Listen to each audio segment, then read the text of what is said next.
ஒரு தொகுதியில் வேட்பாளர் ஒருத்தர் இறந்துட்டார் அப்படின்னா அந்த தொகுதியில் தேர்தலானது ஒத்தி வைக்கப்படுமா அப்படின்னு பார்த்தோம் அப்படின்னா 1996 வருஷத்துக்கு முன்னாடி வரையிலும் ஒரு தொகுதியில் வேட்பாளர் மரணம் அடைஞ்சிட்டார் அப்படின்னா அந்த தொகுதியில் தேர்தலானது ஒத்தி வைக்கப்படும் அப்படிங்கிற நடைமுறை இருந்துச்சு. ஆனால் அதுக்கப்புறம் தற்போது இருக்கிற விதிமுறைகளின்படி அங்கீகரிக்கப்பட்ட அரசியல் கட்சியோட வேட்பாளர் இறந்தார் அப்படின்னா மட்டும்தான் அந்த தொகுதியில் தேர்தலானது ஒத்தி வைக்கப்படும். இது எந்தெந்த சூழ்நிலைகளில் அப்படின்னு பார்த்தோம் அப்படின்னா, வேட்புமனு தாக்கல் செய்வதற்கு கடைசி நாள் அன்னைக்கு காலையில் 11 மணிக்கு அப்புறம் அவர் இறந்து அவரோட வேட்புமனுவானது பரிசீலனையின் போது ஏற்றுக்கொள்ளப்பட்டிருந்துச்சு அப்படின்னா அந்த சூழ்நிலைகளில் தேர்தலானது ஒத்தி வைக்கப்படும். அதேபோல் வேட்புமனுவானது ஏற்றுக்கொள்ளப்பட்டு அந்த வேட்பாளர் வேட்புமனுவை திரும்ப பெறாத சூழ்நிலைகளில் அவர் மரணமடைந்தார் அப்படின்னா அத்தகைய சூழ்நிலையிலையும் தேர்தலானது ஒத்தி வைக்கப்படும்.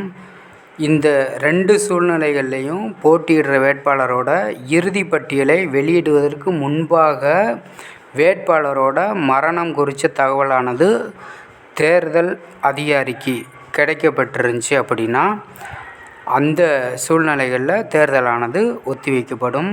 அதேபோல் வாக்குப்பதிவு துவங்குவதற்கு முன்னாடி அத்தகைய வேட்பாளரோட மரணம் குறித்த தகவலானது கிடைக்கப்பட்டிருந்துச்சு அப்படின்னா அந்த சூழ்நிலைகள்லையும் தேர்தலானது ஒத்தி வைக்கப்படும். இந்த சூழ்நிலைகளில் எல்லாத்துலேயும் குறிப்பிட்ட வேட்பாளரோட மரணம் பற்றிய தகவல்களை தேர்தல் அதிகாரி திருப்தி அடைஞ்சார் அப்படின்னா அவர் தேர்தலை ஒத்தி வைப்பார். அதேபோல் மறு தேர்தல் தேதி எப்போ அப்படிங்கிறத எலெக்ஷன் கமிஷன் தேர்தல் ஆணையமானது அறிவிக்கும். அதேபோல் சம்பந்தப்பட்ட தேர்தல் அதிகாரிகிட்ட இருந்து குறிப்பிட்ட அந்த அங்கீகரிக்கப்பட்ட கட்சியோட வேட்பாளர் மரணம் அடைஞ்சது பற்றிய தகவல் கிடைச்ச உடனே மாற்று வேட்பாளர் ஒருத்தரை நியமிக்குமாறு தேர்தல் ஆணையமானது அந்த கட்சியை சொல்லும்.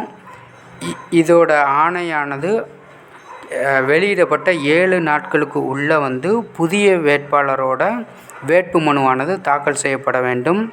இது எப்படின்னா வழக்கமான படிவத்தில் வழக்கமான உத்தரவாத தொகையோட வேட்புமனு தாக்கல் குறித்த அந்த வழக்கமான விதிமுறைகளை பின்பற்றி புதிய வேட்புமனுவானது சமர்ப்பிக்கப்பட வேண்டும்.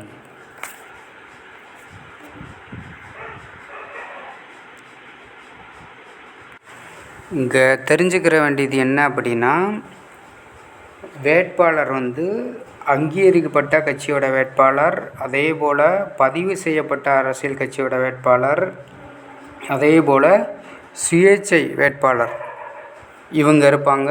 இதில் அங்கீகரிக்கப்பட்ட அரசியல் கட்சியோட வேட்பாளர் இறந்தால் மட்டும்தான் அந்த தொகுதியில் தேர்தலானது ஒத்தி வைக்கப்படும் அப்படிங்கிறத தெரிஞ்சுக்கிறணும். அதேபோல் தேர்தல் ஒத்தி வைக்கப்படுவதற்கு முன்னாடி உரிய நேரத்தில் வேட்புமனுவை திரும்ப பெற்றுக்கொண்ட ஒருத்தரையும் மரணமடைஞ்ச வேட்பாளருக்கு பதிலாக நியமிக்கவும் அனுமதிக்கப்படுகிறது.